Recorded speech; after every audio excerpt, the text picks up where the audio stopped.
Приветствую тебя, дорогой подписчик. На моем канале будет много интересного контента. Подписывайся, ставь палец вверх и оставляй комментарии. Алексей Петрович не верил в лесную чертовщину. 30 лет службы егерем приучили его к тому, что у любого шороха есть когти, а у любого огонька в ночи биологическое объяснение. Но мертвую падь он все равно недолюбливал. Это было место с плохой памятью. Урочище представляло собой огромную впадину, выжженную верховым пожаром еще в незапамятные времена. Деревья там стояли серыми скелетами, обугленные и голые, а земля, вопреки всем законам природы, неохотно зарастала даже сорной травой. Над падью почти всегда висел тяжелый белесый туман, который не разгонял даже крепкий восточный ветер. Птицы там не гнездились, а зверь заходил редко, разве что проскочит насквозь, прижимая уши. «Ну, чего ты крутишься, старая?» — проворчал Алексей Петрович, поправляя на плече ремень двустволки. Старая волчица, егерь звал ее Седой из-за почти белой морды, маячила на границе ельника уже третье утро. Она не скалилась, не завывала, просто сидела, глядя на кордон, своими янтарными, мудрыми и какими-то пугающе человечьими глазами. А сегодня она пошла в сторону пади, пробежит метров 20, остановится, обернется и ждет. «Ведешь, значит?» — Алексей Петрович сплюнул в подтаявшую кашу мартовского снега. «Ладно, посмотрим, что ты там затеяла». Он пошел за ней. Снег в лесу уже стал рыхлым, напитавшимся водой, и каждый шаг давался с трудом. Волчица шла легко, словно скользила над землей, безошибочно выбирая твердые кочки. Она вела его к самому краю оврага, который в последние дни сильно размыло затяжными ледяными ливнями. На краю обрыва, где глина обнажила свои красные, похожие на кровоточащие раны бока, сидел другой зверь. Это был огромный старый волк. Он был хром на заднюю лапу и сильно истощен, но в его позе чувствовалось странное, величественное спокойствие. Алексей Петрович замер, вскинув ружье к плечу, но стрелять не стал. Волк даже не шевельнулся. Он сидел у самого края оврага, положив мощные, побитые шрамами лапы на какой-то бесформенный комок, вымытый из земли потоками воды. «Пошел! Пошел отсюда!» — негромко крикнул егерь. Волк медленно поднял голову. В его взгляде не было ярости, только бесконечная усталость. Зверь, медленно припадая на больную лапу, отступил назад, в густую тень мертвых лиственниц, но не убежал. Он замер в паре метров, продолжая наблюдать. Алексей Петрович подошел к краю обвала. Сердце почему-то забилось неровно, частыми толчками. Под ногами чавкала глина. Он наклонился и поднял предмет, который охранял волк. Это был сверток из истлевшей, окаменевшей от времени мешковины. Ткань рассыпалась под пальцами, обнажая черную кожу. Старая офицерская планшетка. Кожа за десятилетия в земле стала твердой, как древесная кора, но металлические застежки, хоть и покрылись зеленым налетом, удержали ее содержимое внутри. Егерь оглянулся. Волк все так же стоял в тени. Казалось, зверь выжидал, когда человек примет эту эстафету памяти. Алексей Петрович вернулся на кордон только к вечеру. Он долго сидел у нетопленной печи, не снимая сапог, глядя на планшетку, лежащую на столе. В голове всплывали обрывки рассказов матери. Она до самой смерти в 85-м оставляла на окне зажженную лампу в День Победы. «Пропал под Ржевом, Алешенька», — говорила она, поглаживая его по голове. В котле они там были. Ни письма, ни похоронки, просто тишина. Он осторожно, стараясь не порвать хрупкий материал, открыл сумку. Внутри было сыро, пахло прелой землей и старым металлом. Сначала он вытянул тяжелые карманные часы. Стекло треснуло, стрелки замерли на 11 часах и 15 минутах. Заводная головка не поддавалась, но на крышке сохранилась гравировка: «П.А. Кузнецову от товарищей». Руки егеря задрожали. Он достал стопку писем, превратившихся в единый бумажный ком, и, наконец, маленькую книжицу в дерматиновой обложке. Это был его отец. Алексей Петрович почувствовал, как в горле встает сухой, болезненный ком. Он знал, что здесь, в районе Мертвой Пади, в 42-м шли страшные, безнадежные бои. Но никто не знал, где именно лег в землю его отец. Планшетка пролежала в Пади 84 года. Ее вымыло дождями, а старый волк, ведомый каким-то животным чутьем или древним зовом этой земли, нашел ее и не дал засыпать снова. На следующее утро Алексей Петрович взял лопату и вернулся к оврагу. Он копал долго и осторожно. Глина неохотно отдавала то, что хранила столько лет. Под слоем земли он нашел то, что и ожидал — останки. Несколько пуговиц с якорями, проржавевший остов винтовки и белеющие в красной грязи кости. Отец не бежал.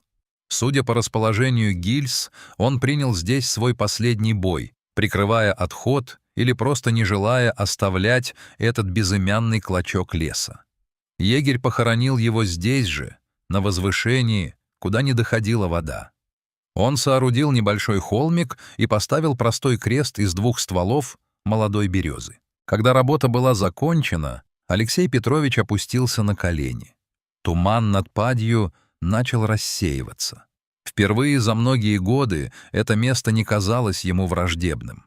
Лес выполнил свой долг. Он хранил тайну, пока не пришло время ее открыть. Он выбрал посредников, зверей, которые не знают людской злобы, но чувствуют боль земли. Егерь поднял глаза. На противоположной стороне оврага, на фоне чистого весеннего неба, стоял старый хромой волк. Они долго смотрели друг на друга, 2 старых стража этого леса. Потом зверь коротко кивнул. Или Алексею Петровичу это просто почудилось, и растворился в чаще. Алексей Петрович шел домой, и в кармане его куртки мерно постукивали отцовские часы. Они молчали, но егерь чувствовал их вес. Он знал, что сегодня, впервые за всю свою жизнь, он будет спать спокойно. И мать там, где она сейчас, тоже, наконец, дождалась своей вести. Алексей Петрович вернулся в избу, когда сумерки уже плотно облепили бревна кордона. На столе, освещенная тусклой керосиновой лампой, лежала планшетка. Теперь, очищенная от налипшей глины, она казалась не просто куском кожи, а тяжелым, осязаемым куском самого времени. Егерь не зажигал электричество. Ему казалось, что резкий свет спугнет то хрупкое присутствие отца, которое он принес с собой из Мертвой Пади. Он сел на лавку, положил натруженные руки на стол и долго смотрел на вещи. Самым ценным в сумке оказалась не сталь и не кожа, а то, что лежало в потайном отделении. Завернутая в обрывок промасленной бумаги, там сохранилась фотография. Снимок пошел желтыми пятнами, края обсыпались, но лица были видны отчетливо. С фото смотрела его мать, Мария. Она была совсем молодой, с туго заплетенными косами и тем самым лукавым прищуром, который Алексей помнил по детству. Рядом стоял мужчина в гимнастерке. Петр. Отец.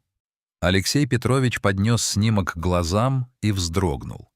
Он смотрел в зеркало времени. Тот же разворот плеч, та же упрямая складка между бровями, тот же шрам над левым виском, у отца от осколка, у сына от упавшей в детстве сушины.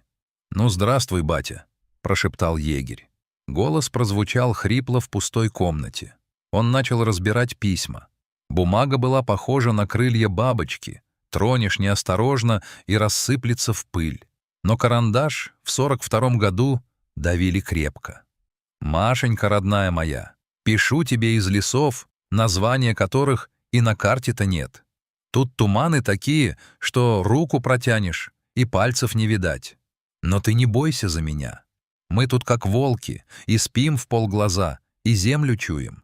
Вчера хлопцы нашли в брошенном хуторе гармонь, так полвечера землянку играли. Тишина стояла такая, будто и нет войны. Алексей читал, и перед его глазами вставала иная, мертвая падь. Не выжженное урочище, а густой живой лес, ставший последним рубежом для горстки людей. Из обрывков донесений и личного дневника, который отец вел вопреки всем уставам, начала складываться картина тех дней. Октябрь 1942. Их взвод оказался отрезан от своих. Немцы прижали их к оврагу, тому самому, где сегодня сидел волк. Отец писал: «Боеприпасов на полчаса. Ребята держатся, но туман давит на психику. Кажется, что лес против нас. А я верю, лес наш. Он нас спрячет, если надо будет, и поглотит. Главное, чтобы ты, Маша, знала. Я не струсил. Планшетку спрячу под корнями старой ели, если совсем туго станет. Может, найдет кто...» Он не успел дописать последнее письмо. Оно обрывалось на полуслове, и след от карандаша уходил резко вниз, словно руку дернули или ударили. Алексей Петрович вспомнил, как в детстве он бегал к этому оврагу. Тогда он и не подозревал, что под его ногами, под слоями хвои и песка, лежит сердце его семьи. Он вспомнил, как мать всегда замолкала, когда ветер дул со стороны пади. Она чувствовала. Женское сердце — самый точный компас. Оно всегда знает, где упокоилась любовь, даже если официальные бумаги твердят сухое «пропал без вести». На третий день после находки Алексей Петрович решил поставить точку. Он понимал, что не может оставить отца в безымянной могиле, пусть даже и облагороженной им самим. Но прежде чем вызвать поисковиков и оформить все по закону, ему нужно было попрощаться по-свойски. Он взял с собой буханку свежего хлеба и кусок сала, то, что отец так любил, судя по рассказам матери. Придя к оврагу, он увидел, что природа уже начала затягивать следы его вчерашних раскопок. У свежего креста он обнаружил нечто странное. На рыхлой земле лежала придушенная лесная полевка. Рядом знаку штизна. Знакомые следы крупного хромого волка. «Помянуть принес?» — спросил Алексей в пустоту леса. Волк не показался, но егерь чувствовал его присутствие в кустах орешника. Это не был страх. Это было странное чувство общности.